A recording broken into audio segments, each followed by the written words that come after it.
Армысыздар, бұл Асарқау бағдарламасы сіздермен Әйгерім Дауылбай. Алдағы 20 минутта азық-түлік мәселесінің ең мәнісін мәлімдеп, астың дәмісін алдарыңызға тартамыз. Бізбен бірге болыңыздар. Қомақты инвестициялар еліміздің ауыл шаруашылығын дамытуға арналады. Шағын және орта агробизнеске қолдау көрсетілуде. Ауылдарда мыңдаған жұмыс орындары құрылуда. Біз республиканың азық-түлік қауіпсіздігін қамтамасыз етуге бағытталған агроөнеркәсіптік кешендегі ірі жобаларды қаржыландырамыз. Біз мал шаруашылығын дамытуға және астық өсіруге қолдау көрсетеміз. Қазагро ұлттық басқарушы холдингінің қызметі әр үйдегі береке үшін, елдің қуаты мен беріктігі үшін. Ауыл бізге аманат. Бағдарламамыздың бас демеушісі Қазагро ұлттық басқарушы холдингі. Агроөнеркәсіптік кешеннің нақты жобаларына тиімді инвестиция бірлесе отырып көпке қол жеткіземіз. Асарқаудың бүгінгі санында. Талғам таразысында қатты ірімшік. Өсімдік майының нарығы. Итальян костюміндегі қазақстандық мазмұн. Асарқаудың ас үйінің қонағы Айбар Серкебаев. Асарқау тұтынушыларға әрқашан азықтың дәмісін әрі сапалысын ұсынады. Тұрақты айдарымыз талғам таразысына бүгін ірімшіктің қатты түрін тартамыз. Құралай Әбенова әдеттегідей сараптамаға түскен өнім туралы ең қажет мәліметтермен бөліседі.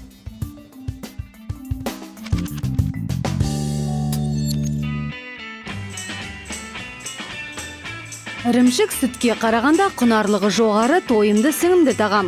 Ірімшіктің түрі көп. Бір ғана Францияда оның 500-ден астам сорты бар. Негізінен ірімшік қатты, жұмсақ және балқытылған болып бөлінеді. Бүгінгі талғам тарасында қатты сұрыпты ірімшік 5 түрлі тауар өндірісінің өнімін таңдап алып, тұтынушыларымызға ұсындық. Қай өнім бірінші болар екен? Голландық ірімшіктің дәмін татып, бағасын беруге жұрт әдеттегіден көп жиналды. Қанша адам болса, ірімшікке қойылар талапты сонша. Әркімнің ойындағы дәмді голландық ірімшік бір-біріне ұқсамайды. Осы жерде голландық ірімшік қандай болу керек деген сұраққа маманның берген жауабын тыңдап алайық. Нағыз голландық сыр майлылығы 45% болу керек. Және де түсі ақшыл сарыдан сары түске дейін. Қиғашында кесілген кескінінде ауа көздері болу керек. Атауына қарамастан ірімшіктің бұл түрі тым қатты да жұмсақ та болмау керек.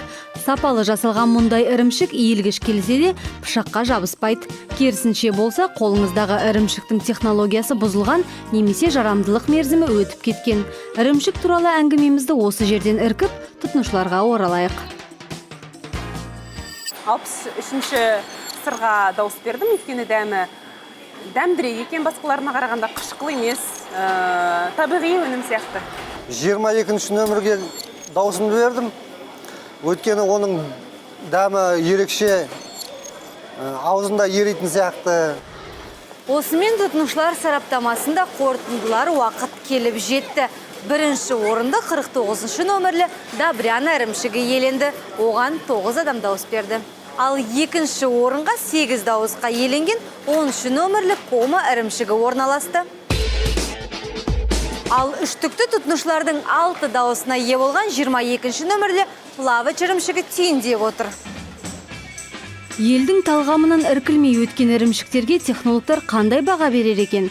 Міне алғашқы күтпеген жағдай. Мамандар 22-ші нөмірлі Плавач ірімшігін бірден сараптамадан алып тастады. Қаптамасында жазылған қатты сұрыпты голланд ірімшігі деген жазу шындыққа сай болмай шықты. 22-ші нөмірлі сырды дегустациядан алынған себебі, өйткені ол басқа группаға сәйкес келеді. Ол негізінде қатты сырларға жатпайды, ол балқытылған сыр болып келгеннен кейін, оны дегустациядан алып тастадық. Ал бірінші орынды 10-ші нөмірлі Кома ірімшігіне берілді. Себебі оның түсі, дәмі және қышқылдығы барлығы нағыз голланд ірімшігіне сай. Соңғы кеңесіміз ірімшікті дүкеннен не базардан көз алдыңызда кестіріңіз. Сонда сіз ірімшіктің қалай жасалғанына қоса, оның сақтау мерзімінің өтіп кетпегеніне де көз жеткізе аласыз. Әйтпесе, бүгінгідей қатты ірімшіктің орнына балқытылған ірімшікті сатып алуыңыз да әбден мүмкін. Тоқыраудан тұралап қалған Тараздағы жүн өңдеу зауыты соңғы кездері тірлігін ширатып қана қоймай, Италияға қой жүнін экспортқа шығара бастады. Биыл Апеннин түбегіне түтіліп, шүйкеленген жоғары сапалы жартылай шикізаттың 50 тоннадан астам бірінші легі жөнелтілді. Кәсіпорынның экспорттық бағыттағы алғашқы қадамына Қазагро ұлттық холдингі мұрындық болды.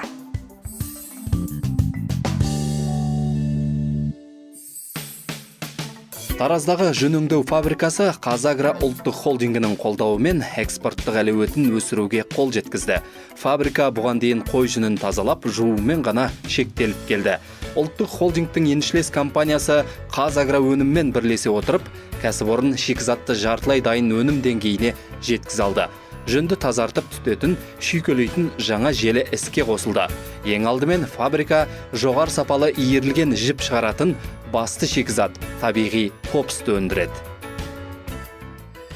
Италиядан келген жаңағы кәсіпкерлер Тараздағы шығарылған топстың сапасын көріп, соны Италияның киім шығаратын бірқатар кәсіпорындарына сатамыз деген ой болған.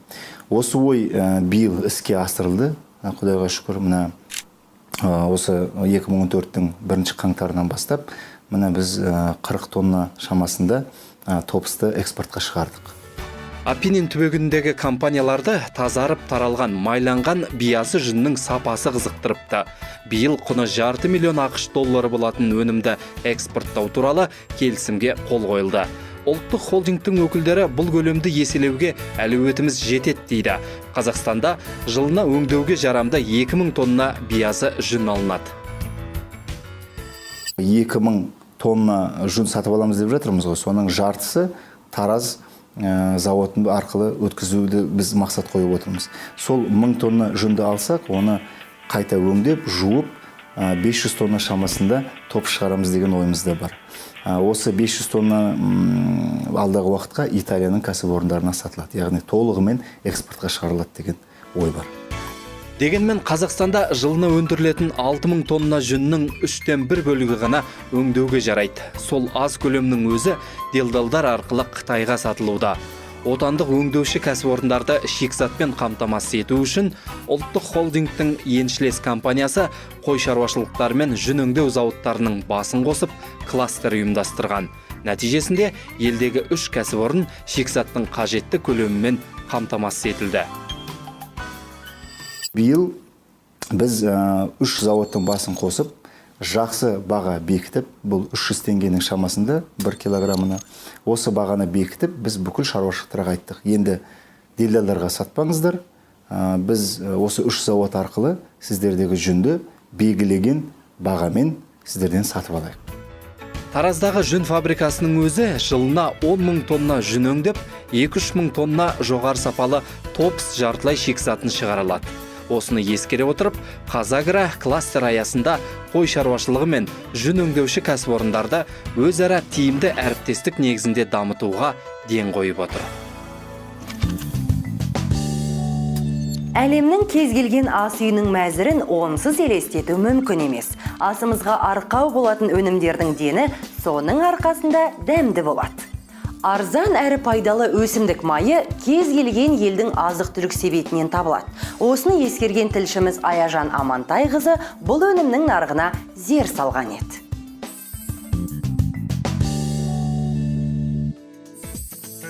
Өсімдік майы кез келген ас үйден барлық азық-түлік себетінен табылатын өнім. Еуроодақ елдерінде жылына жан басына шаққанда 30, ал ақш-та 24 келіні құрайды. Қазақстанда бұл көрсеткіш 13 келінің төңірегінде. Сондықтан көптеген елдің ауыл шаруашылығында майлы дақылдардың үлесі өте жоғары. Ал елімізде өсімдік майын тұтыну көлемі қаншалықты төмен болса, оны өндіру жағы да мәз емес. Мамандардың айтуынша, майлы дақылдар мен күнбағыс майы бойынша Қазақстан нетті импортер ел болып табылады.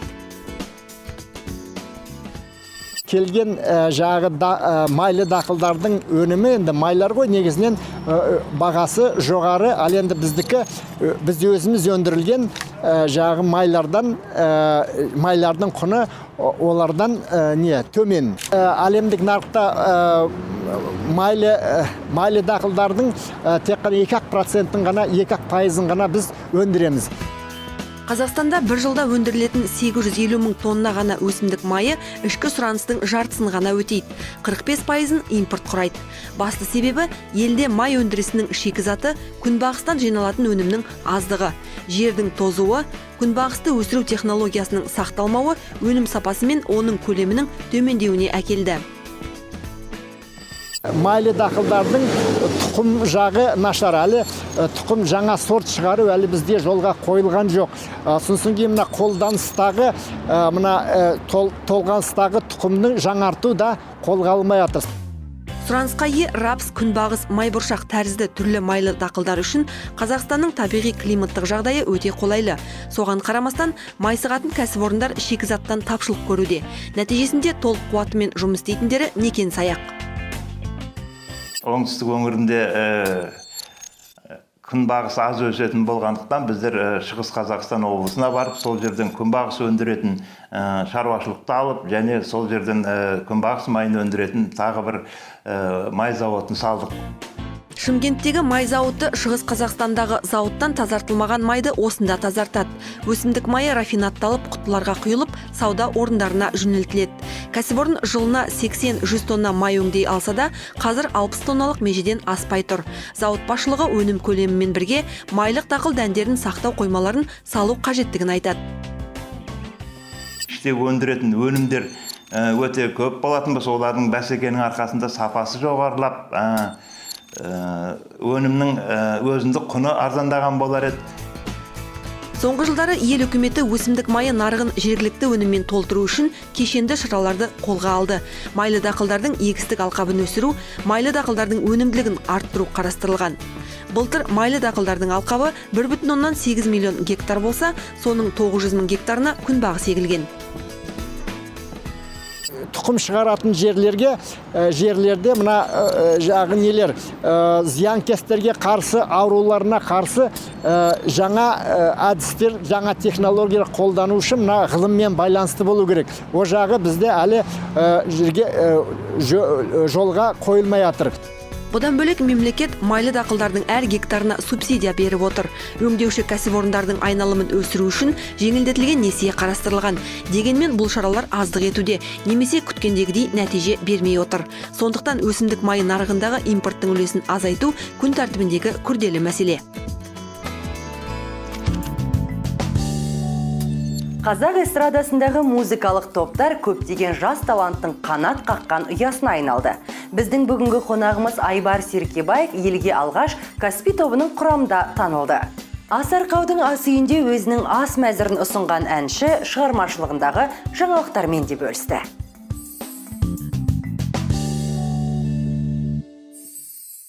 Бүгін бізде қонақта әнші Айбар Серкебаев. Қош келдіңіз. Рахмет. Саламатсыздар ма? Армысыздар, құрметті көрермендер. Біз бүгін окрошка әзірлейміз. Бұл суық сорпайы. Соны әзірлеуге бүгін бел буып келіп отырмыз. Рұқсат болса. Жақсы, керемет. Онда мына өнімдер осы окрошкаға кіретін қоспалар деп айтуға болады. Әрине. Атап өтсек, Айбар.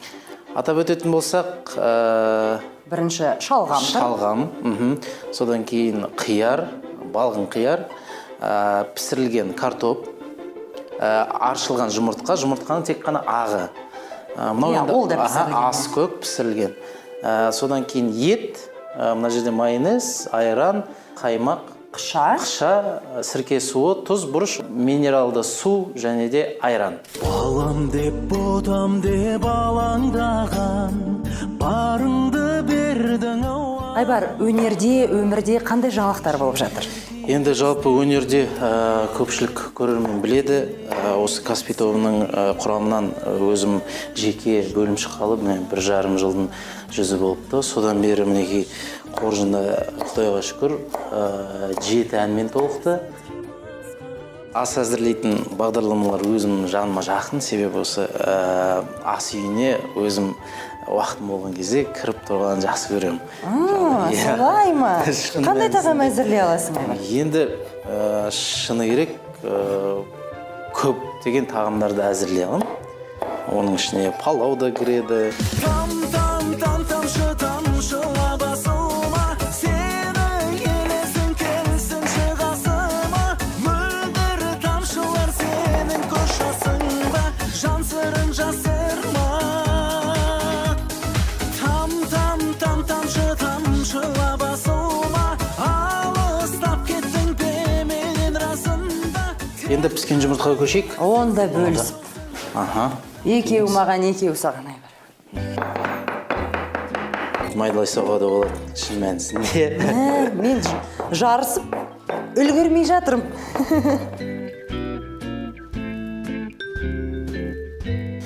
Ал енді ас көк пен көк пиязды Тураймыз келесі. Мен ас көкті, Айбар өзіне көк пиязды алды.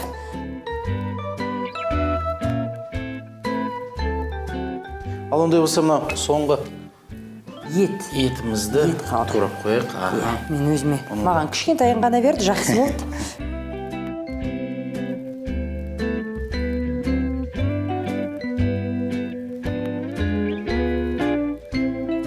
Мінеге Айгерім, әне міне дегенше, әжем нан жегенше, деп қазақта бір әзіл сөз береді. Бізде турап болдық. Енді кезекте бәрін қосу, салу, араластыру. Біз енді дәмдейміз, дәмдеушілер саламыз. Міне, Айбар, не беріп жіберейін, мен енді ассистент болайын. Ал қайма, ең бірінші майонез. Ерекше сұлусыңдар, еріткен жүрегімді, жаныма жылусыңдар. Бәрін қостық, иісі деген керемет енді. Ал тұзды бере сал. Енді міне кейіңіз. Тұздайсыз, бұрыш. Абайлап салу керек. Бұл жерде. Көп болып кетті ме? Жоқ.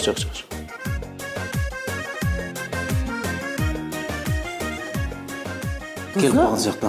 Керемет сияқты, енді бұрышты. салып. Көп салып қажет емес сияқты. Құрметті көрермендер, мінекей өз мәресіне жетіп қалды деп ойлаймын біздің бүгінгі суық сорпамыз. Бұны негізінен тоңазытқышқа 1-2 сағатқа салып қойсаңыз, одан да дәмдірек болады.